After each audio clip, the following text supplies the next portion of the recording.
Good afternoon and welcome back. Well, it's now being reported that President Trump will reopen Alcatraz, the Rock, as a federal prison. Not Dwayne Johnson, but the huge hunk of stone in the middle of the San Francisco Bay. Trump ordered multiple agencies to rebuild the penitentiary, which was closed in 1963 over high operating costs and has been a tourist spot for decades. If any of you all make your way to San Francisco, it's a wonderful tour. Been on it a number of times. Why is the president saying this? Well, let's connect some dots and find out.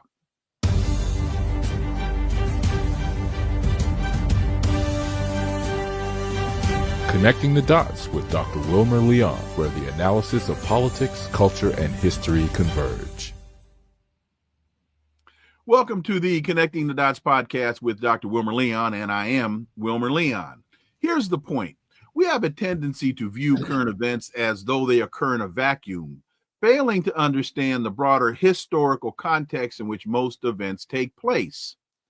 During each episode, my guests and I have probing, provocative, and in-depth discussions that connect the dots between these events and the broader historic context in which they occur, thus enabling you to better understand and analyze the events that are impacting the global village in which we live. On today's episode, the issue before us is, will this idiocy ever end?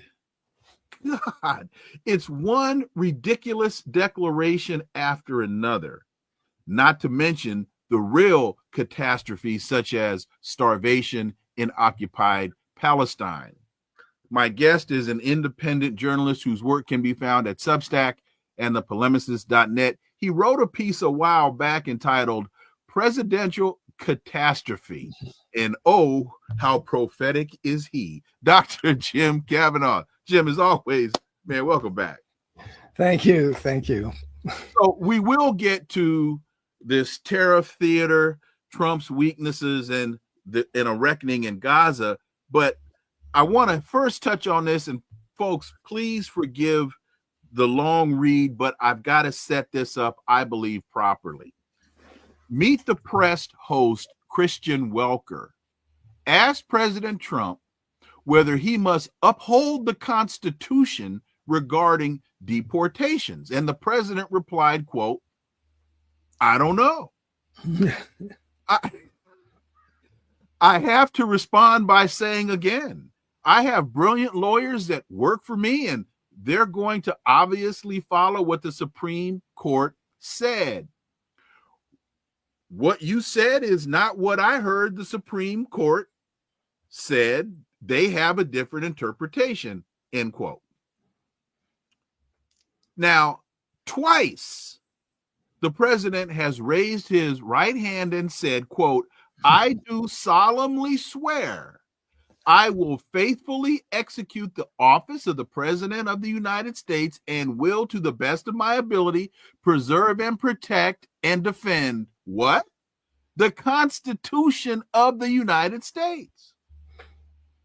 He said this twice. He did this twice. Now, the Fifth Amendment says no person shall be held to answer for a capital or otherwise infamous crime, nor be deprived of life, liberty, or property without due process of law. The 14th Amendment says, Section 1, all persons born or naturalized in the United States, birthright citizenship, and subject to the jurisdiction thereof, are citizens of the United States. Nor shall any state deprive any person of life, liberty, or property without due process of law. Jim, I don't think this is so much an ignorant man claiming to be stupid.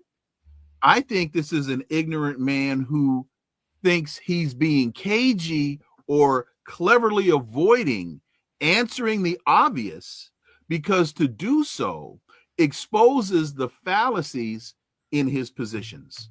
Dr. Jim Kavanagh. Yeah, well, politically, from my point of view, from anybody's point of view, I don't think it should make any difference to a certain extent. I don't know which is worse. He was asked, as you say, first it was specifically about the question of due process. Mm-hmm. And he said, I don't know. And then it was more generally, do you have to uphold the Constitution? And it was, I don't know. I have my lawyers for that, is what he said. He's taking the attitude of a CEO of a business who depends on his legal counsel, et cetera, et cetera. So that's the game he's playing there. And, whether he means it or not, I'm not that interested in it. It's not something that a person who's a president of the United States should be saying. He should either know it if he doesn't know it, Correct, and acknowledge it and not try to deny it, try to find a way around it if he does know it, and that's what he's trying to do. So, it's although, again, he went all he put it on Pam Bondi. My attorney general tells me I'll follow it. Then I'll say it's constitutional. Mm-hmm. We'll follow the Supreme Court. So,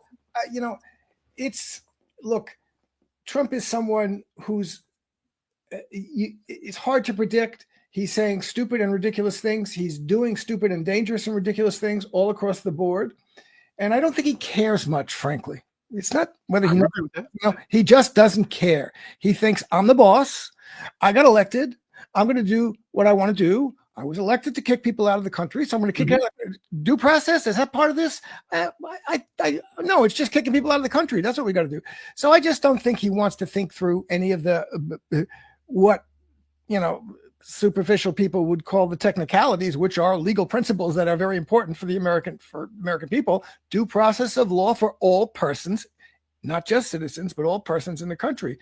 And he's looking for ways that he can interpret things to mean to mean X when they actually mean Y or Z.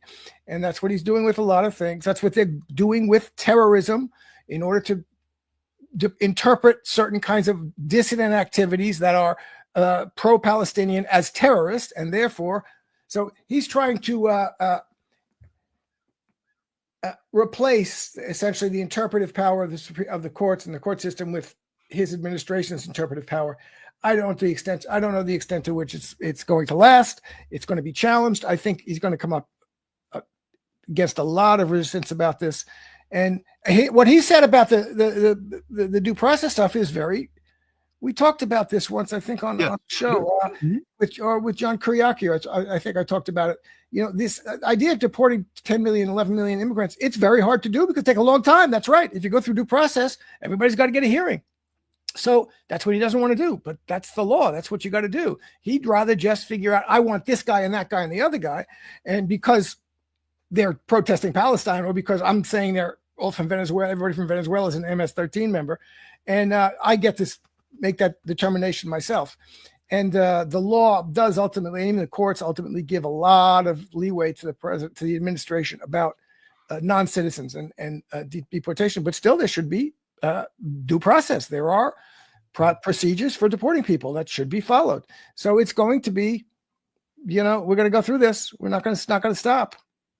Well, on the interpretive aspect of the Constitution, that issue was resolved in the case Marbury versus Madison back in the 1800s. So, so that I don't know how far he'll get on that question. And to his point about due process and deportation, people need to understand they're not trials, they're hearings. Yep. So it's a very truncated process. Most of them they only take a couple hours. You go before a judge.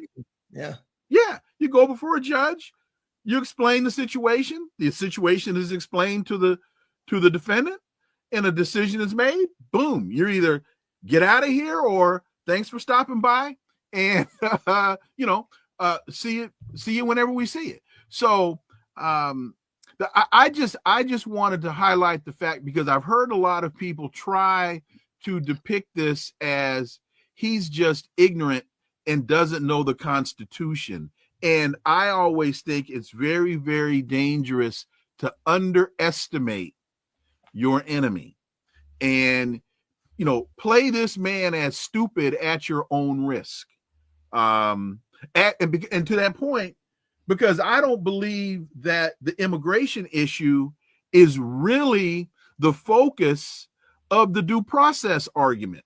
I believe the due process argument is being made by the president and his entourage or minions because they actually want to exile American citizens in foreign countries. That is what I believe is the ultimate objective, the ultimate end or goal of the game that Donald Trump is trying to play fast and loose with the Constitution. And I think that the immigrant issue is just a trial balloon to see how far he can get with that argument. Well, he suggested that himself. So I think that is a perfectly reasonable thing to fear. And yes, it's not just about immigration or immigrants or deporting illegal or undocumented immigrants or gang members. It's about also the general question of executive power. And to a certain extent, what you're saying about Marbury versus Madison is very interesting. And, you know, there are arguments about this from the left as well as the right about what the extent of judicial review is, you know, and that's a legitimate argument to have, but that's a legitimate question to raise and have an argument about it and talk about it. Of course, he's not doing that because exactly, we all know that the kinds of executive power he's taking onto himself, he and his followers and his MAGA base would have and did, you know, rail against when the Biden administration or a Democratic administration tried anything approaching that. So, you know, these are not good faith questions. He wants the power for himself. He wants the power for it because he thinks he's the greatest thing since sliced bread, and anything he's going to do is going to be the greatest thing since sliced bread, and is the greatest thing since sliced bread. And his entourage of people, the Stephen Millers, the J.D. Vance, the whole entourage of Palantir, Thiel, and all, they want executive power to change the structure of the country, to eliminate all New Deal programs, to put the federal government, the whole Heritage Foundation, laissez-faire, we're libertarian capitalists, let's put the federal government into the bathtub and drown it, etc. And this is what he's trying to do. So I don't think he's aware of all of this. I do think he's kind of fundamentally ignorant and stupid, and he depends on little bits of pop culture. The Alcatraz thing is a perfect example. What is that about? You know, this is about the movies he saw, and he likes the idea. So there's a lot with Donald Trump that is very unpredictable for that reason, and he tends to be influenced by people, guys particularly, who he thinks are strong and rich and who flatter him enough. So the last one who talked to him is going to have the most influence. And we've seen that throughout his career. And that's why I think he's a very weak, politically weak person. He's pushed around into positions that he doesn't understand. And we're going to get to that point in just a minute, because you and I were talking over the weekend, and I said he's the weakest bully on the playground. Perfect. It's a great expression, yeah. But I just want to quickly get back to this exile issue, folks, because first I used the word exile and not deport, because you deport people that are from other countries and send them back to whence they came or whence they've come. You would exile an American citizen, because if you were to deport an American citizen, you would send them to the United States. So that's why I use the word exile and not deportation. Here's what I see as a possible scenario. And Dr. Kavanagh, we can get into this as it relates to the tariff issues.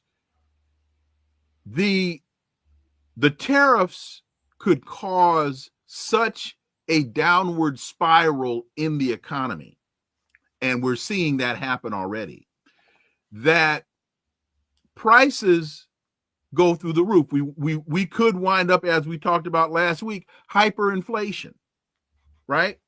Now you have unrest, what could turn into uncontrollable unrest in the United States. People in the streets, all kinds of things going on, particularly in a country that is awash with weapons as the United States is. So now you have to bring in the National Guard. Now you may even have to bring in the army to quell the disturbance. So now what do you do with all of these people that the president tries to declare martial law to quell the disturbance? Again, bringing in the army and all of that. So now what do you do with all of these people? You exile them.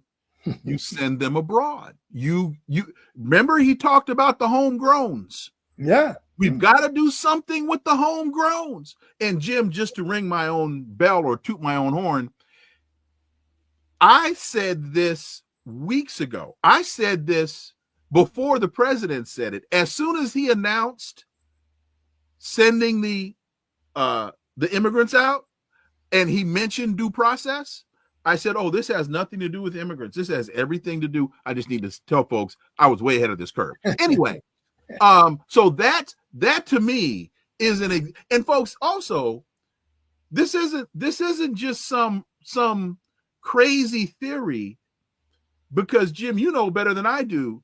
These are the types of scenarios that they plan for.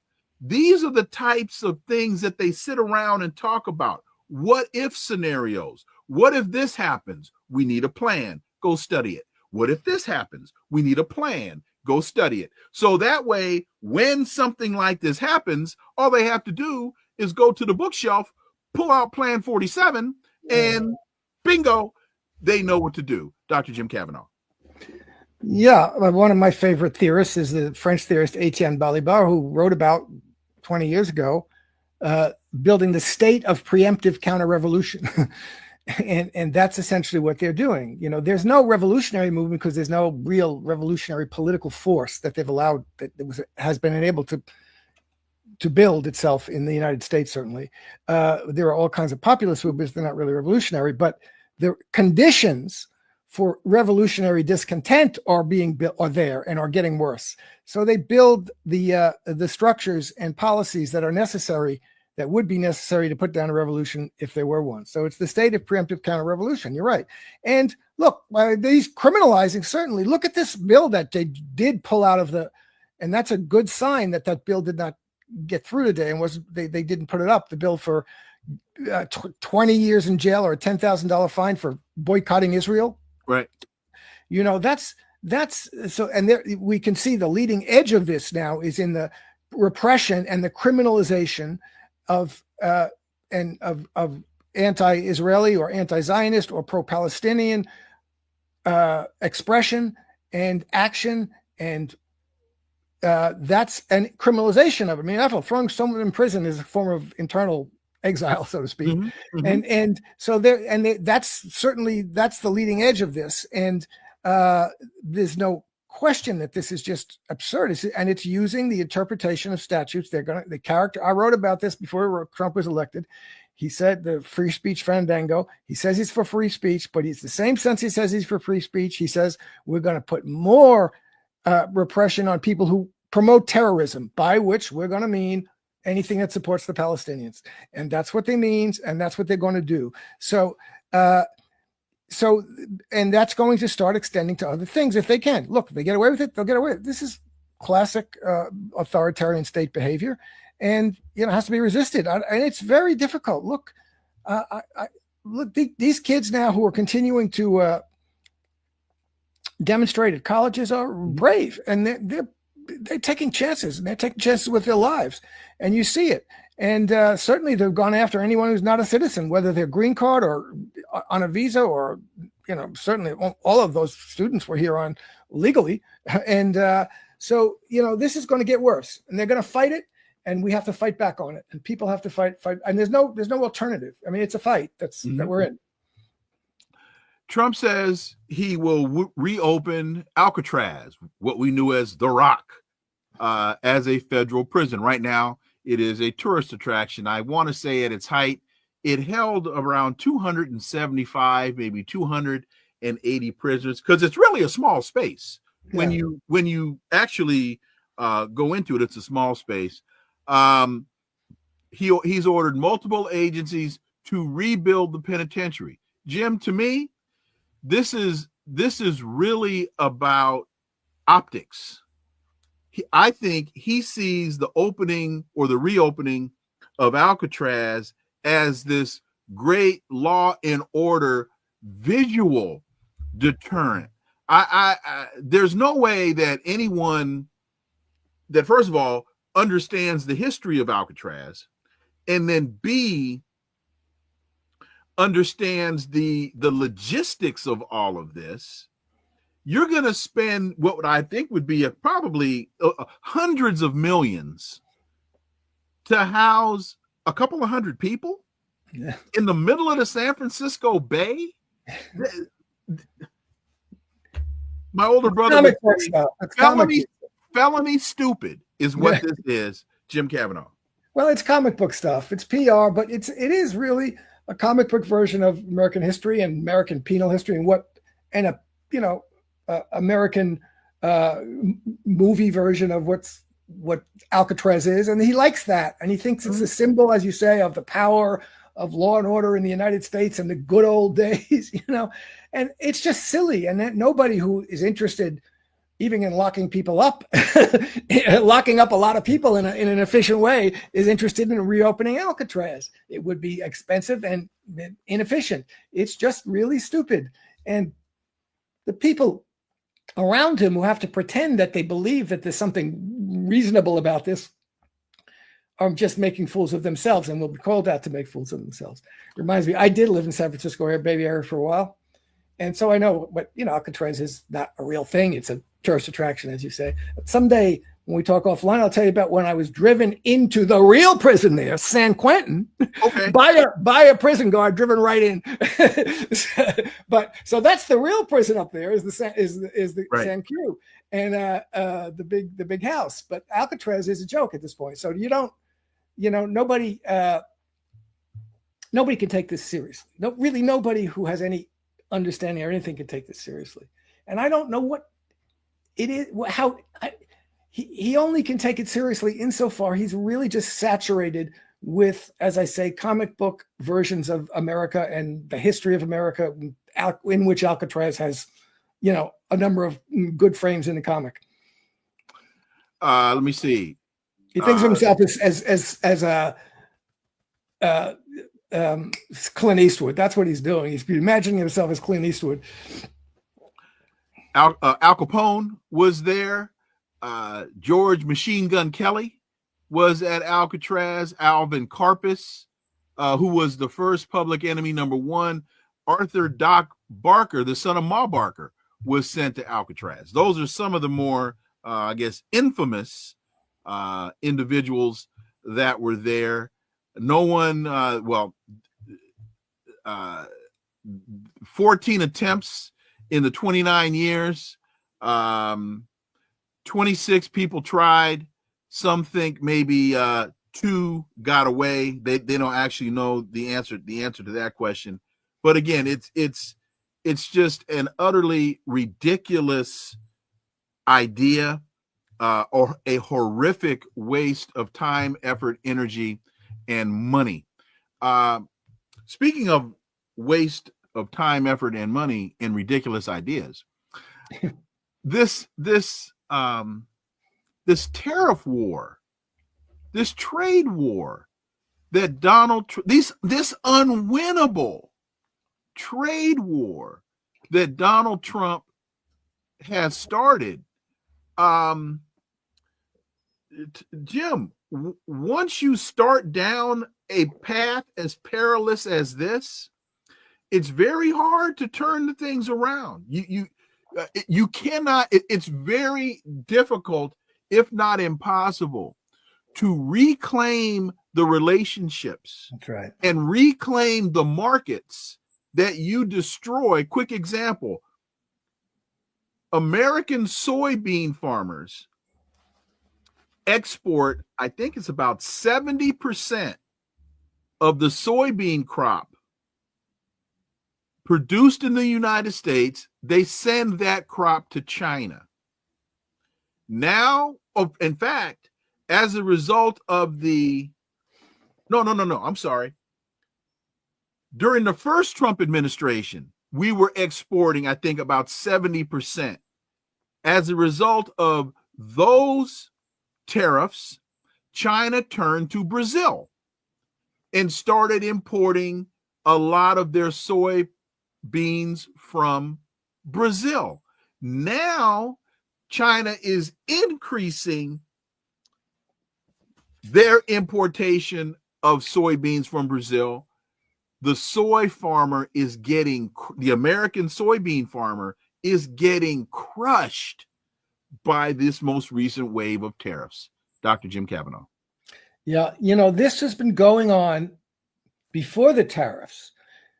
All kinds of trading in essential commodities and agricultural commodities, even oil, has been going on outside of the purview of the United States. It used to be the Chicago Mercantile Exchange. Was they knew every transaction that was taken, with wheat and soybeans, et cetera.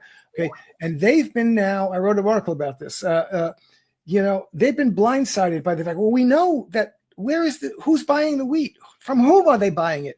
And that's all been now starting to go away because the BRICS countries have been trading among themselves outside the American system. And it's become a conundrum for the American farmer, for the American manufacturer, for the planners, because they plan their harvest. They plan their crops based on what they think, how many 100,000 tons or bushels of soybeans they're going to sell. And if the market is off by 1 million tons, 1 million bushels, then you're screwed. You grew all these soybeans. And as you say, when you add something like this to the general trend that was happening, which is a sudden war, a sudden attack, really, and a country like China says, okay, we're going to get our soybeans somewhere else. Russia can make soybeans. Brazil makes soybeans. Countries that don't have soybeans will say, oh, we're going to put some soybeans farms, because they're going to have also a policy. They're going to have a state-directed policy of let's make some soybean farms, and they'll make some. We don't have that in the United States. And so this is when you cut people off that way, they go to different partners. And so if Trump drops all the tariffs a month from now, the stuff, it's not coming back to the status quo ante. It's not coming back. And as you say, you've broken relationships and you've broken trust. You've demonstrated that you're going to act impulsively, you're going to act radically, and you don't really care. So they're going to try, and they will find ways to build more secure and more confident relationships with other trading partners. That's going to happen. Plus the fact that this is like the COVID lockdowns. Again, for no reason. You know what I mean?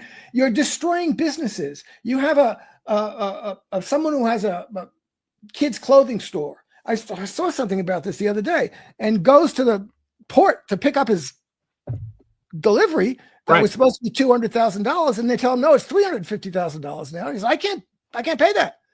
Businesses at that level are going to go out of business, just like during COVID.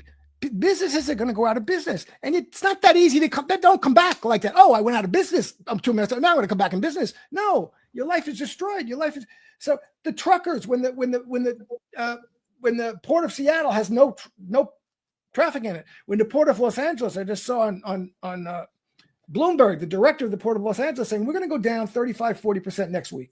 Next week. Yeah, next week. Next. 35-40%. So that's wait a minute, Jim. Yeah. I think it was next week. Folks, because I saw the same thing. Folks, next week. And that's just the first tranche. That's the point. They're still coming in. There's still some coming in. What he's saying is like in a month, 6 weeks, it's going to be nothing there. And that means the dock workers who had overtime pay, now they're not even getting a full day. The truck drivers who pick things up and deliver them, they're not going to get work. So this is going to reverberate down through the economy. It's going to cause I think it was Jamie Dimon or someone said a recession at best. We're talking about a depression. And it's plus the fact, let's get to the real heart of the matter here. I need my $30 and your 25 pencils, 250. So, but that's what he thinks. he thinks it's this cheap dolls from China that we're buying for our kids. That's what he said at the end. We don't use cheap goods from China. He doesn't. These are essential elements of the manufacturing process in the United States. The rare earth minerals, the magnets, the machine parts that are coming from China. This is not something. So if you want to have a tariff, tariffs have a position in economic development, and you can use them in certain ways, but you have to have a matching industrial policy, a matching development policy. And it's got to be, that's why China can deal with this, because China can say, guess what? You see, watch how China's farms work. China will because the state will say, and the state has infinite amount of capital because they have fiat money system. They'll say, we'll put capital into building soybean farms or, more doll manufacturers, whatever. They'll make an industrial policy, and they will maybe say it's imposed, but they will direct an industrial policy and a development of industrial capacity that we don't have that in the United States. Right here, it's every entrepreneur for him or herself. Oh, and that's what they think, Donald Trump. Oh, this is great because this will make American entrepreneurs go out and build manufacturing plants. Oh, yeah? I mean, really? I mean, you can't do that in a day. That takes 10 years. They took 40 years of deindustrializing the United States. You're not going to reverse that either in 6 months or 6 years, but you're not going to reverse it either without a state-directed industrial policy and state-financed and capitalization that we've given up on. So it's really Donald Trump is doing more to destroy the American-dominated capitalist world economy than all of us leftists have done in 50 years, and it's going to happen very quickly because a lot of the work has already been done by the deindustrialization and he's put it on a downhill slide that's very steep. Lee Ricks, thank you very much for that super sticker. And I want to get back to this policy point. Kevin Baptiste, thank you. How much more inventory does U.S. have on hand before crap really hits the fan? Well, I think that's part of what the director of the port was alluding to. Yeah. Kevin, I don't know the actual amount of time, but I do remember when I was in business school, the discussion about the shift away from having inventory on demand in warehouses to the whole short-term process, that businesses made a conscious decision. We're no longer going to pay for storing inventory in warehouses. We're going to operate on demand.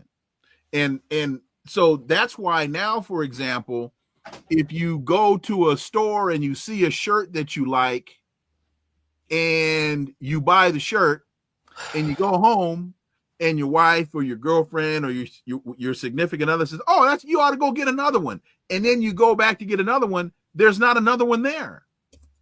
Or you're in the store and you like a pair of shoes and you ask them, well, do you have this in an 11.5? And their answer will be, everything we have is out already. Yeah. There was a time when you could ask for a pair of jeans or something that you didn't like the way that what you were trying on was fitting. And you'd ask them, well, can you go in the back and check? And they'll tell you, no, there's nothing in the back.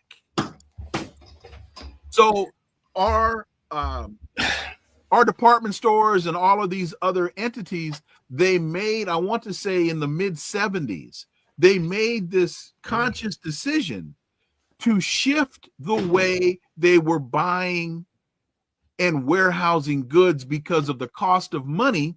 It was cheaper for them to either just tell you, no, we don't have it, because they don't want to pay the warehousing costs to keep this stuff in stock. Yeah. Okay. Yeah. Look, I'm just trying to make sure I got my power in. Okay. Yeah. So Let me go back to quickly. This you mentioned industrial policy. Yeah.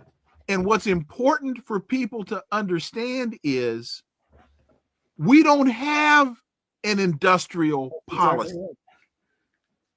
We don't have, and that's what you have to have as they keep talking about bringing all of these jobs back to the United States.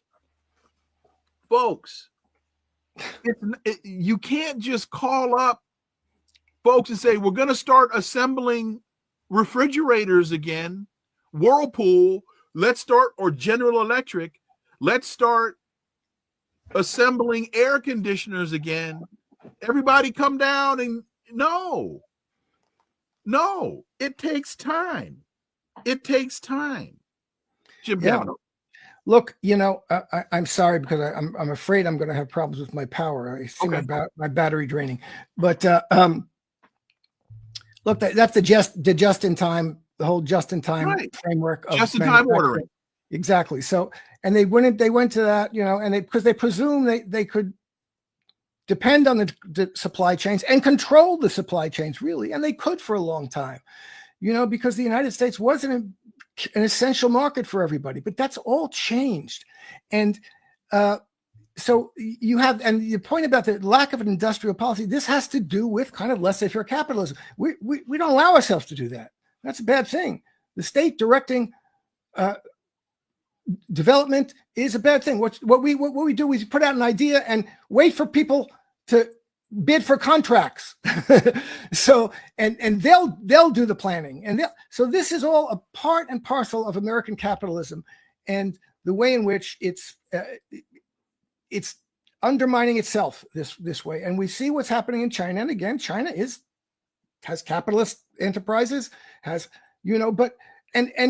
Russia over the past 15 years, because they have the legacy of state direction and of state planning. You need to have some planning. And the problem with manufacturing and with bringing back jobs is even worse than that, because there is an issue here of automation. Okay. Mm-hmm. Yes. So the jobs aren't coming back because there are no jobs. Watch the factories in China. There's nobody in them. They have the lights off. Robots. So that's going to intensify. So you have to start planning a society that takes account of that people, you don't want people to be doing repetitive work that a robot can do. This is part of the problematic of capitalism versus socialism, mm-hmm. and the Marxist theory of capitalism. In other words, capitalism develops the productive means and develops the productivity of labor such that it can eliminate a lot of labor, a lot of repetitive, silly labor that you don't want people spending 8 hours a day welding the same spot, doing the same repetitive task. If you get a robot to do it, that's fine. But then how do you account for society? How do you make people, how do people have full social lives where they have ability to live and to buy housing or to get housing or to have healthcare, to have a decent life, vacation, So this is the kind of thing we start to have to think about as a society. And you really, in the laissez-faire capitalist society, you're not allowed to do that. You got to leave it to individual decisions to kind of figure out how to work things out. It doesn't work that way anymore. And it's throwing away the power of the productivity of labor that's been developed. We have to now, we're confronting this very, very clearly, in a society. We have to now figure out a way to build a society in which people can have decent lives where there's a lot of work that doesn't have to be done and isn't going to be paid for because it doesn't have to be done. Look at how the Chinese farms work. I mean, that's the kind of farm labor is the classic thing. Oh, nobody wants to do that work. Who wants to do that work? And if you can run a farm with machines that do that work, good. But that's the same thing in a factory. And so how are we going to live? How are we going to organize a society? We've forbidden ourselves from even asking that question because that's going to be left up to the individual entrepreneur and the individual capitalist. And the way that's going to be solved is because someone will figure out a way to make a lot of money for themselves. That's the way it'll be solved. It's not we as a society will organize things in a way that'll make sure, all these things are built and people can live in houses and people can have cars or have public transportation and people can have time off work and have a decent life. No, we're not going to, as a society, we don't do things like that. What we do is leave it up to individuals. We wait for someone to come along and says, I figured out a way to make a lot of money on this.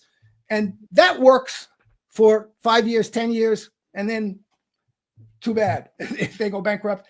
But we don't have social planning. It's the notion of society itself that we have to kind of reintroduce. And that's a very profound thing, and it's a very important thing. It's ultimately the socialist project and the socialist premise.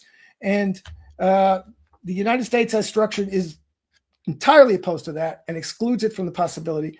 And as a result, we are going to get crushed by the countries that do have social planning. Let's connect some dots, since that's the title of the show. To your point, you don't have industrial policy. You talked about creating a society where all of this is taken into account. The United States isn't doing that. So what do you do with these excess people? Yeah, exactly. Well, let's look at what we're doing. It's called the prison industrial complex. You put the people in prison. That takes us back to what we opened the conversation with, exiling American citizens. What are you going to do with all of these people?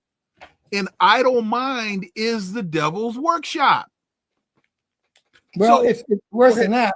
Go ahead, Jim. I think it's worse than that. I mean, you really have to look at this is part of the problem.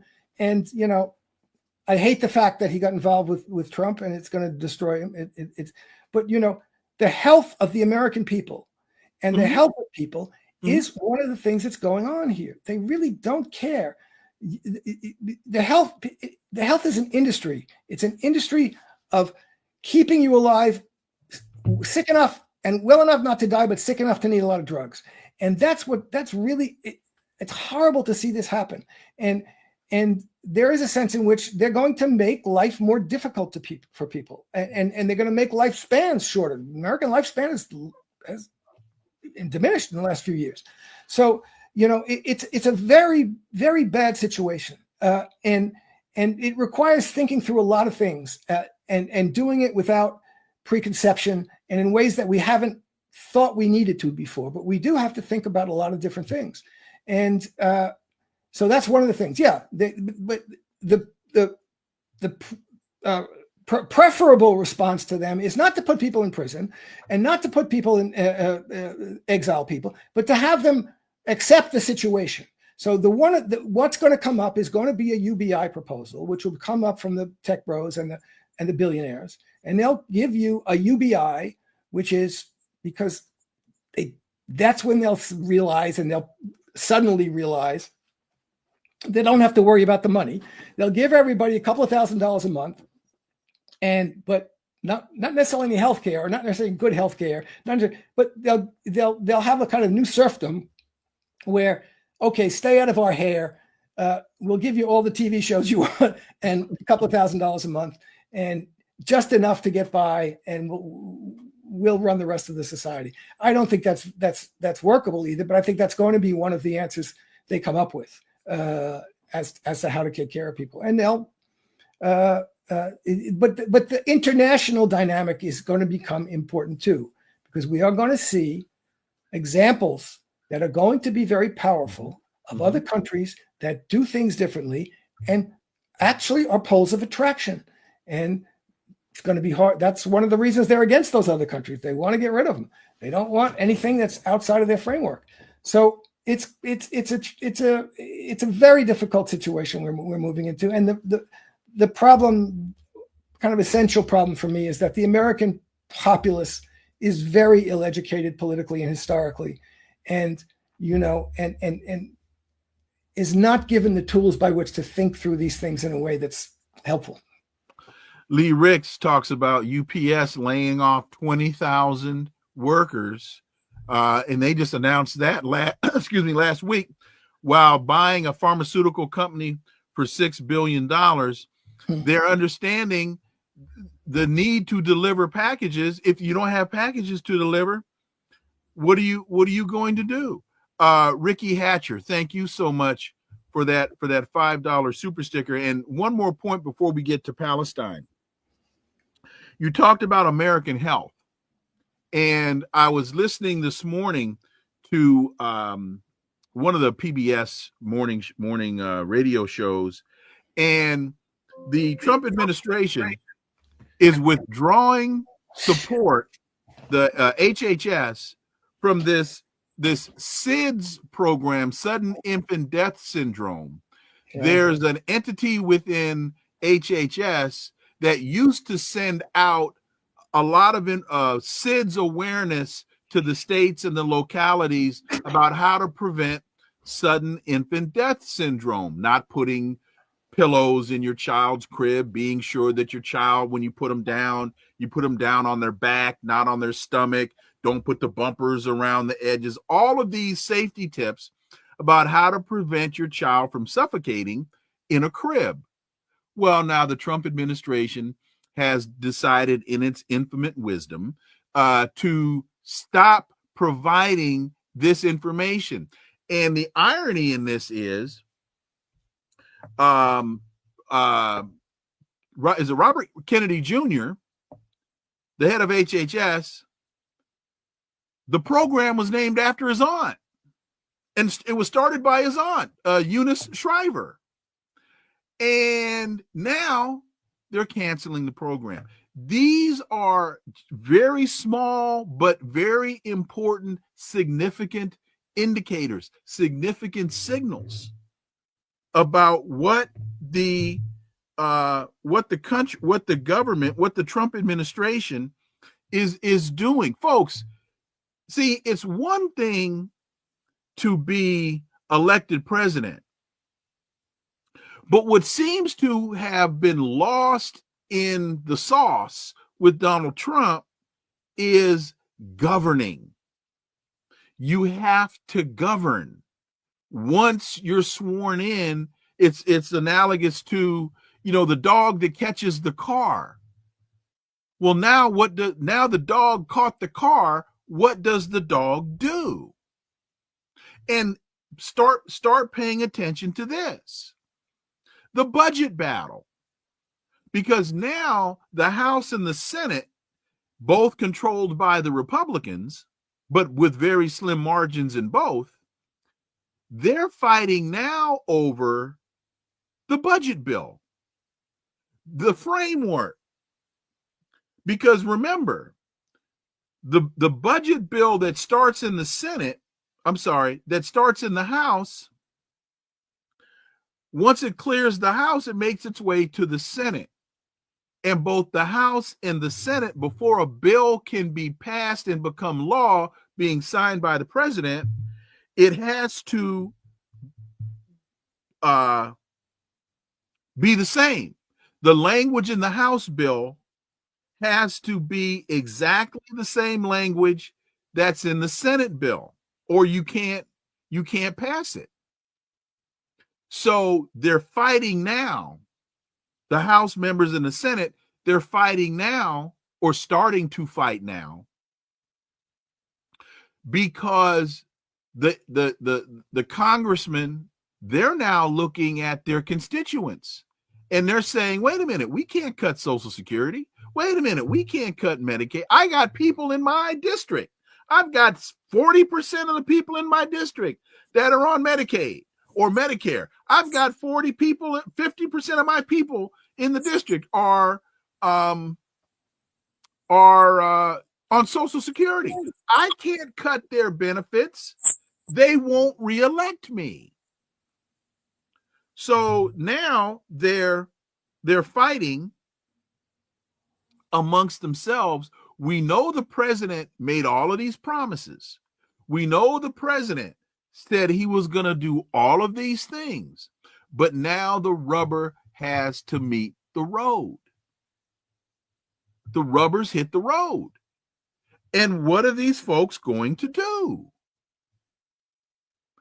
pay very, very close attention to this. Now is the time for those of you that are interested, those of you that are concerned, those of you that are on Medicaid, those of you that are on Social Security, those of you with infant children that need more information about SIDS.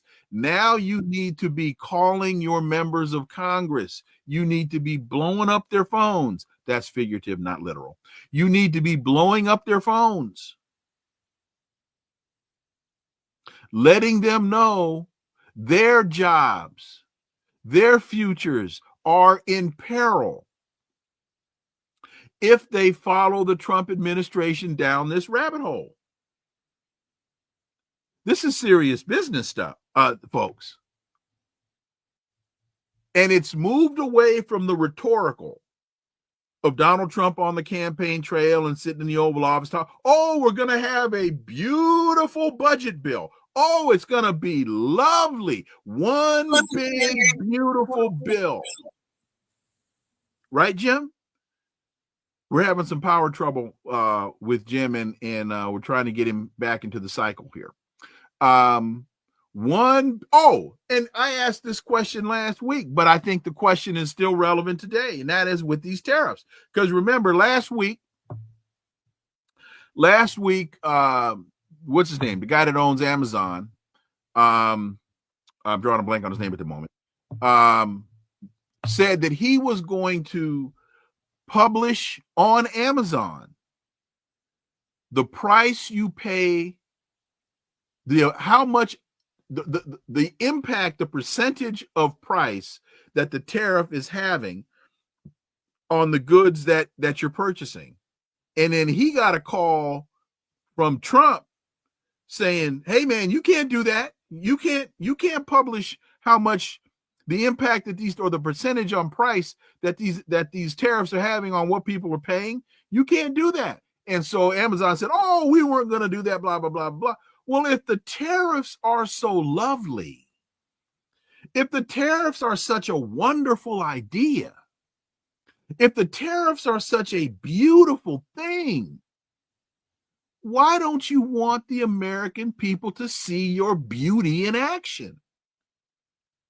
Why don't you want Amazon to publish the tariffs? Jim Kavanagh. Yeah, thank you. Listen, welcome back. I want to tell the audience I'm sorry. Jeff Bezos. My laptop just went out, and I had to try and gin up I got it up on the phone now. But your point, look, this is going to be bad. This is going to devastate Trump and the Republicans, and they know it. I mean, all the Republicans aren't as stupid as this, and there's going to be they're going to be despised.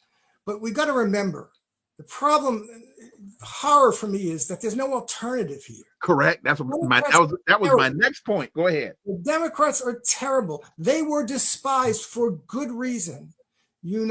They deindustrialized the United States. There was an opportunity in 2009 with Barack Obama becoming president. It was unprecedented. He had a mandate much greater than Trump has now. Both houses of Congress, veto-proof Congress and Senate.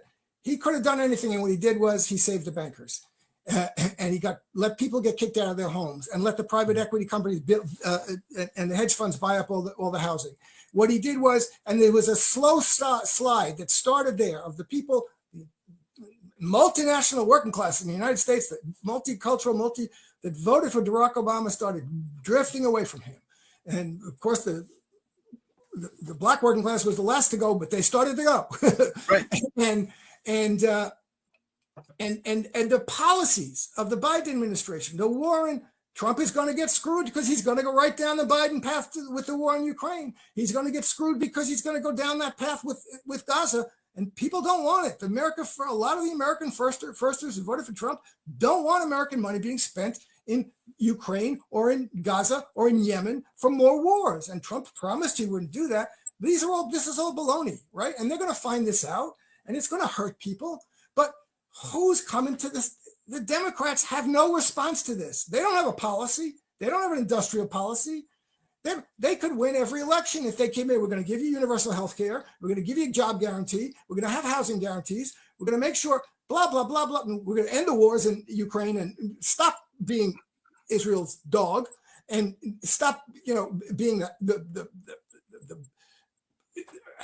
the most hated country in the world because we're supporting Israeli slaughter of children, et cetera, et cetera, et cetera. But they won't do that. They don't do that. They'll give you, we're going to go, they're going to go fight all the cultural issues. They'll give you, what will they do? Bring DEI back or let trans kids, women playing men's sport? Is that the issues they're going to go run on? What are they going to run on? What real programs do they have? They had a chance for this. They failed miserably. And they haven't succeeded, and they haven't taken account of the failure that Elizabeth Warren was asked. Oh, are you sorry what you said that you said when you said Joe Biden was the sharpest tack in the blade? He was great. Oh, well, I didn't really know. Well, let's not talk about that. Let's move forward. They had this guy, and Donald Trump's an ignorant fool at best, and he's surrounded himself with pernicious billionaires.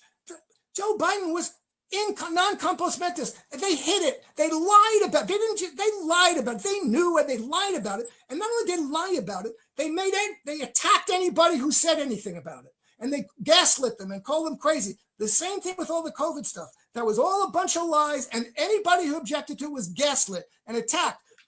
Hundreds of thousands of people thrown out of work, thrown out of school for no reason whatsoever. And they're not going to say, oh, we recognize that we did was really bad.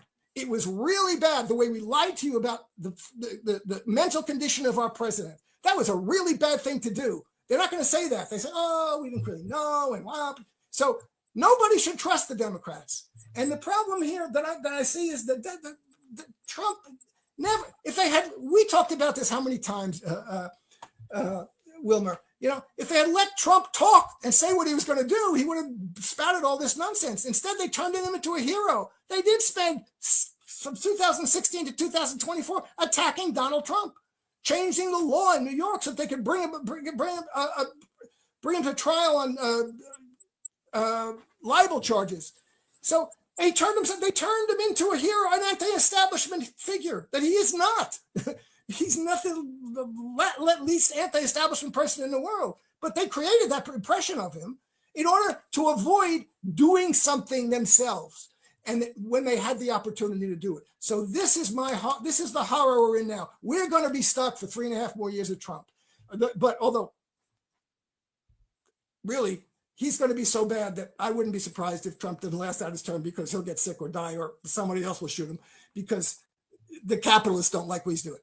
But he's messing with the money. Yeah, he's messing with the game in a very serious way.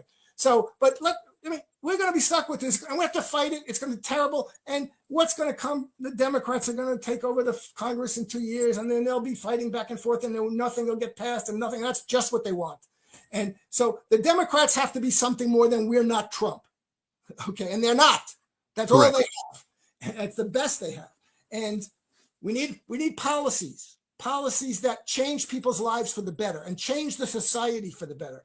And there's nobody in the Democratic Party, the Democratic Party as a whole will never do that. Right. Because they're owned by the same billionaires. And we see what the Republican Party is. People were fooled by the Democrats and they were fooled by the Republicans. They were fooled by Obama. They were fooled by Biden for some amazing that anybody, not many people were fooled by Biden, but they made it sound like they were. And now they're fooled by Trump. And Trump's going to abandon them and screw over their lives.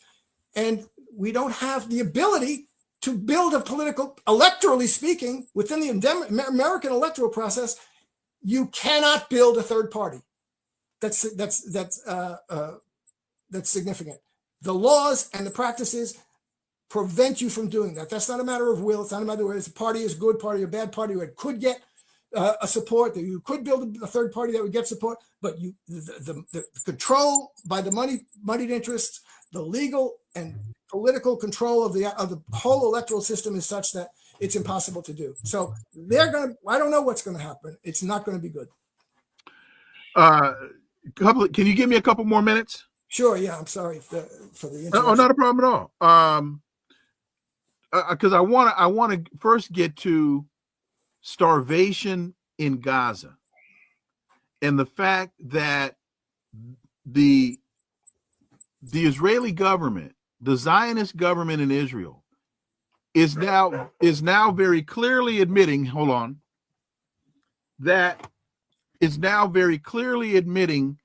that their one of their military tactics is starving women and children. And it's not a matter of they can't get the food in and the medicine and all of the other aid in. It's there. It's in trucks sitting in the desert on the border. So we don't need a massive airdrop. All you need is the guy standing with the stop sign in his hand, with the gun in the other hand. He just needs to get a phone call at the border crossing saying, hello, hey, Sam, let him in. Oh, okay. Put your sign down. Y'all come in. It's all that has to happen. It's just that simple. Let the aid in. Let the food in. Jim Kavanagh. Well, yeah, this is one of the most horrible. There's nothing more horrible I've seen in my lifetime. This is a horrible, horrible thing. This is like watching the Nazis in the concentration camps on live stream. And that's not an exaggeration. This is horrible. This is a deliberate starvation of children. The Israeli project here, their purpose in Gaza is not to defeat Hamas. Their purpose in Gaza is to drive out the Palestinians, to make life impossible for them to live, unlivable, kill or expel 80% of them, as they did in 1948. We are watching what happened in 1948 on a larger scale. And this is the way the Jewish state of Israel was created. And this is the way it's going to continue. And the United States and every Western government that's backing this, and they all are, it's a crime. There's no worse crime in history than we're seeing here. This is horrible. And it's not going to stop until and unless there's a military intervention, because that border you're right, the trucks are all there, but they won't open that. And they won't open that because the Israeli army, backed by the American army, is saying, I'm not going to let you open it. And that's the issue.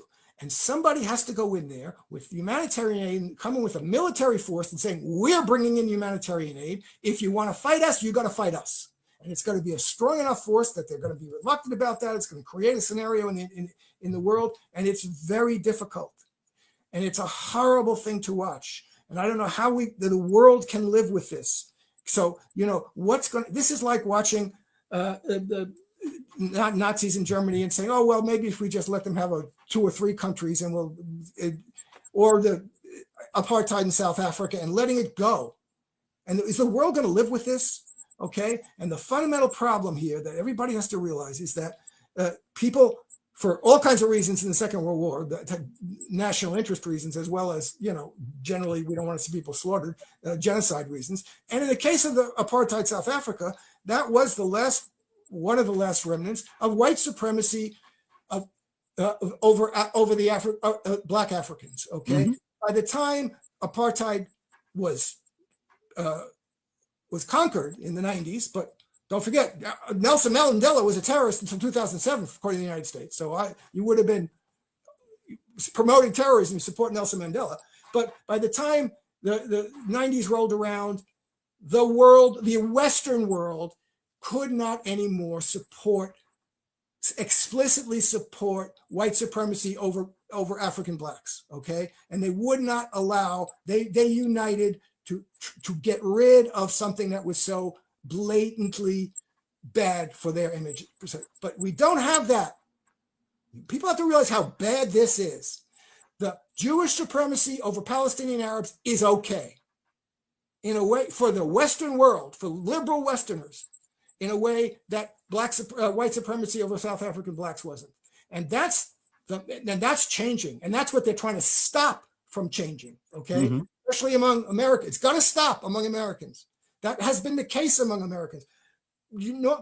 mostly because people never even thought about it. They just accepted it as a matter of course, as a part of the natural world, essentially. Oh yeah, there's this Jewish state, it's a nice thing, and why not? We're no longer fascist. This is what they deserve for the Holocaust. That's baloney. And it's got to be said that's baloney. This is Jewish supremacy over Palestinian Arabs, and it means they get to kill as many of them as they want.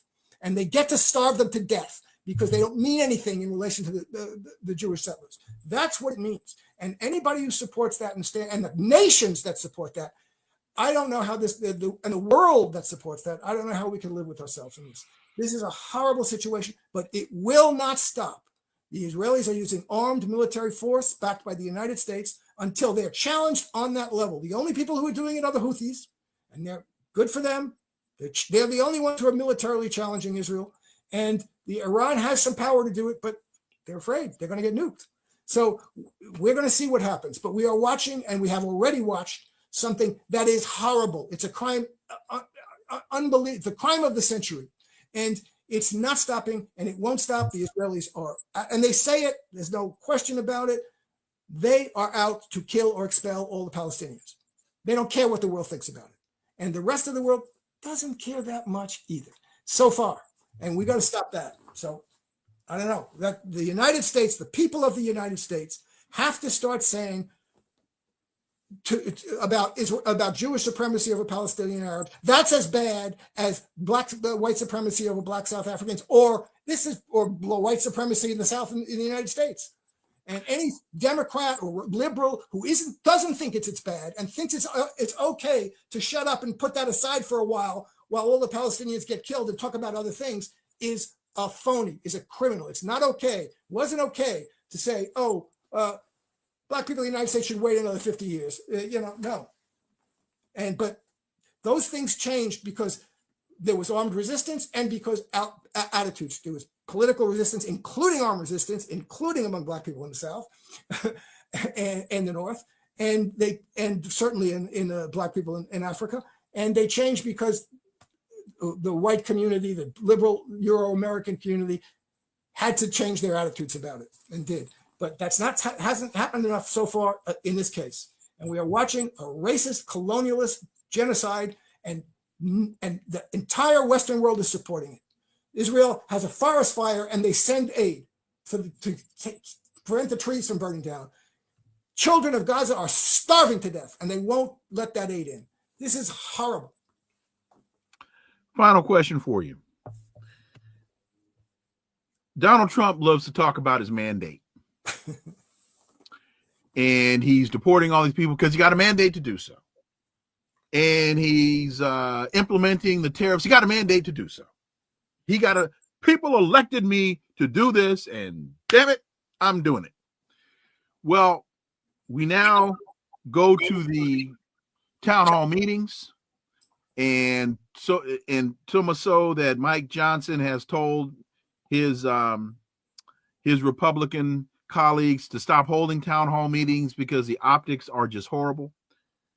It's becoming harder and harder to find a Trump sign in somebody's yard, a Trump sticker on somebody's car. I was in New York Saturday night at the Ron Carter concert, and a guy walked in with a MAGA hat on. And by the middle of the show, the hat was nowhere to be found.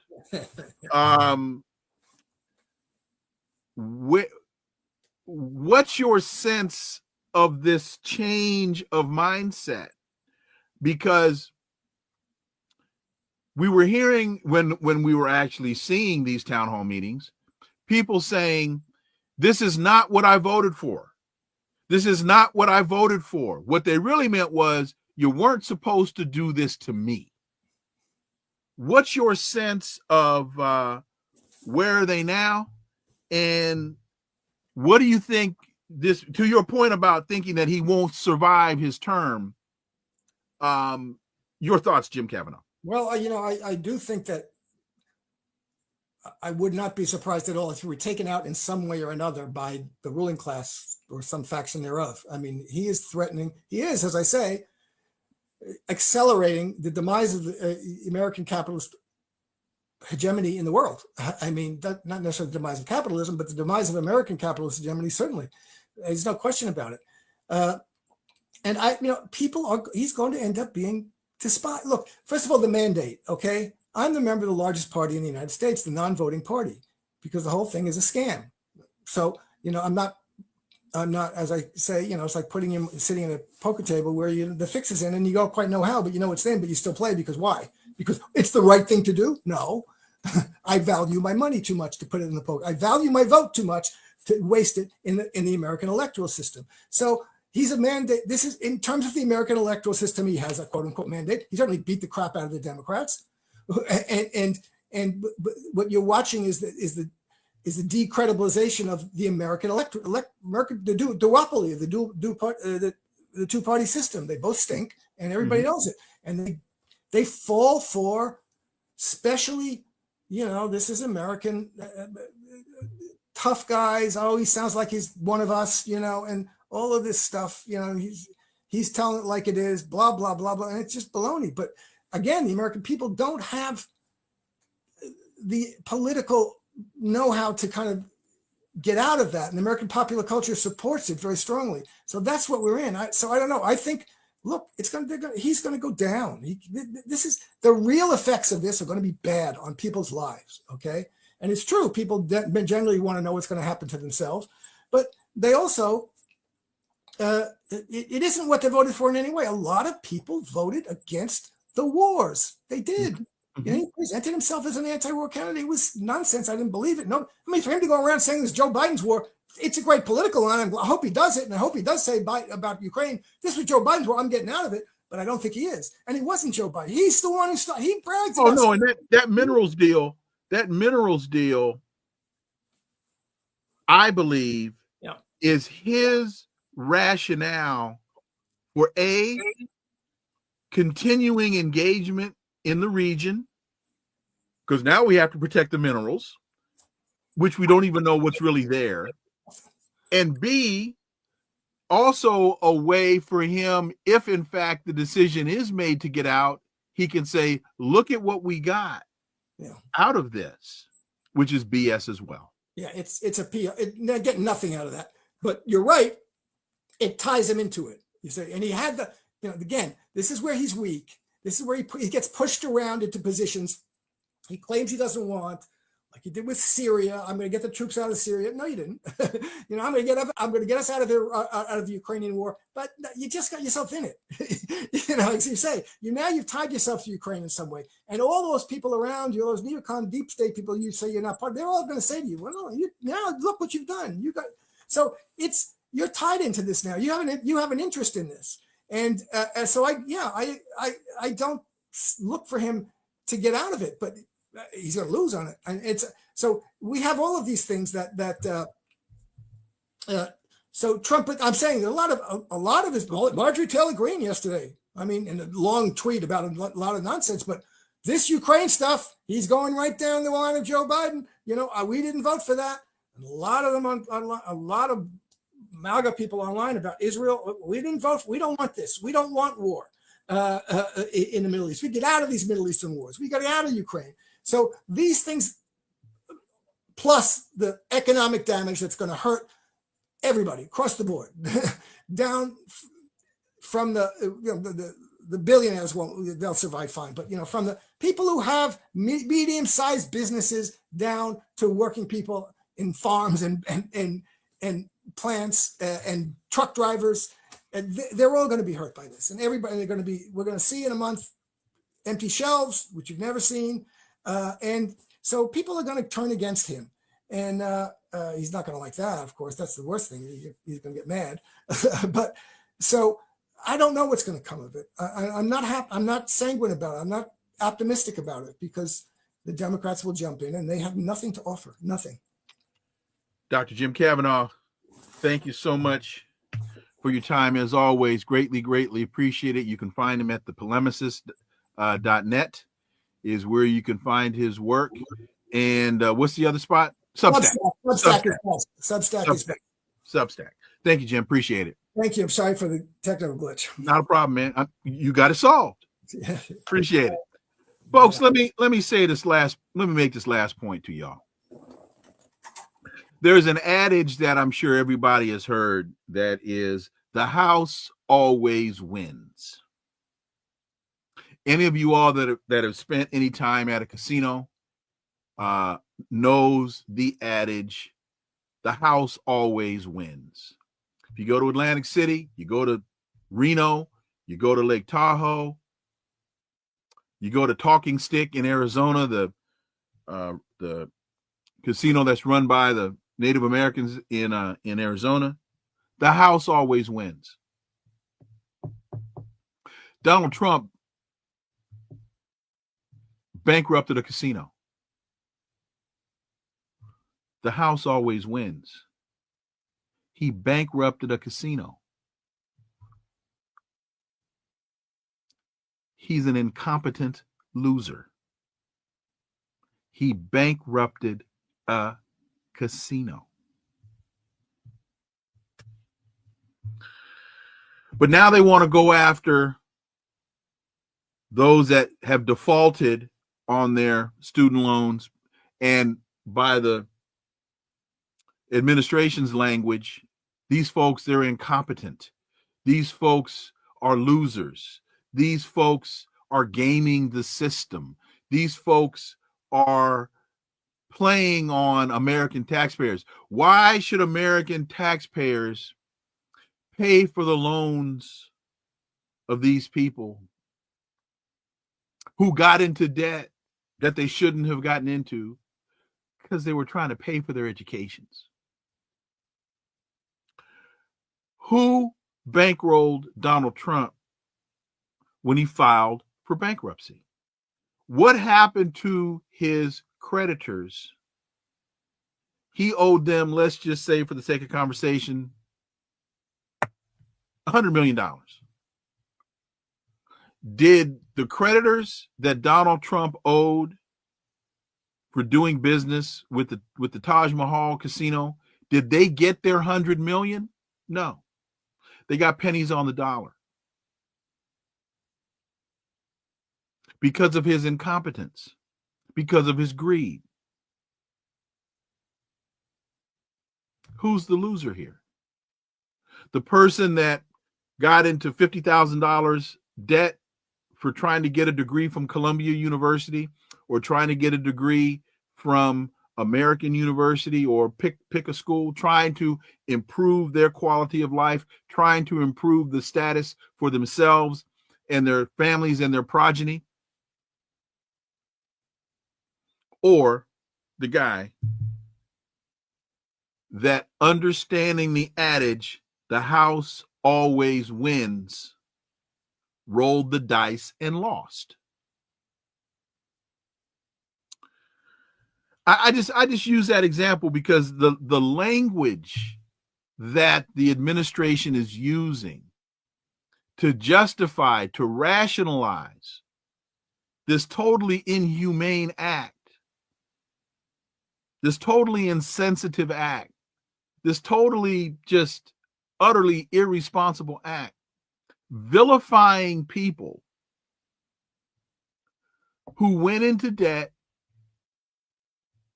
to improve their lot in life by getting an education, as now the Peter Thiels of the world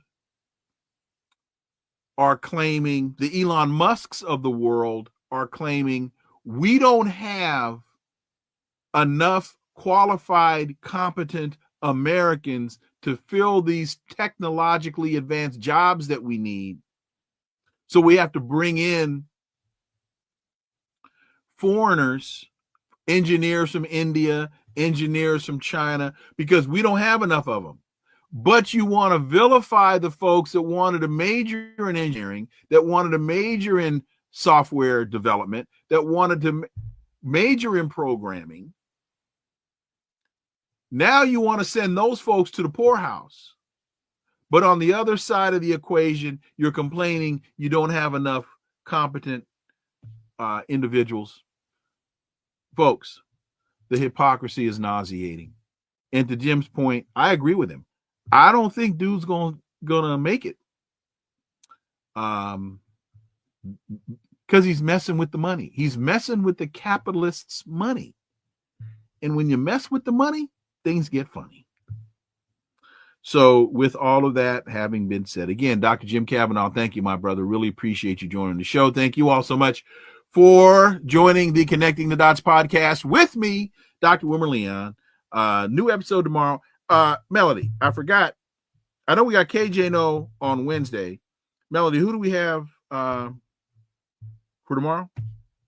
Well, trust me, because I forgot.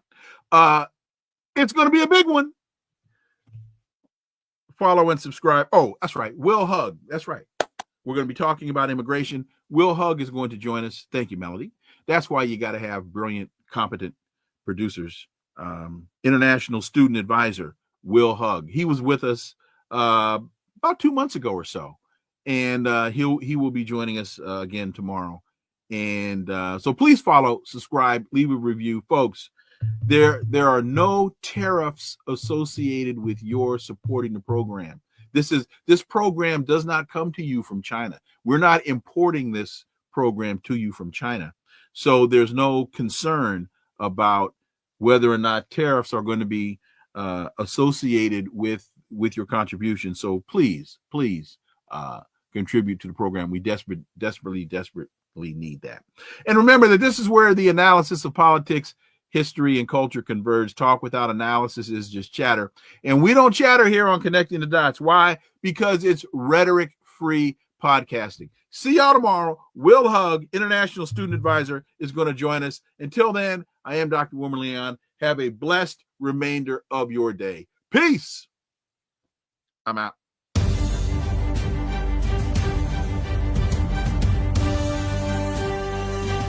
Connecting the Dots with Dr. Wilmer Leon, where the analysis of politics, culture, and history converge.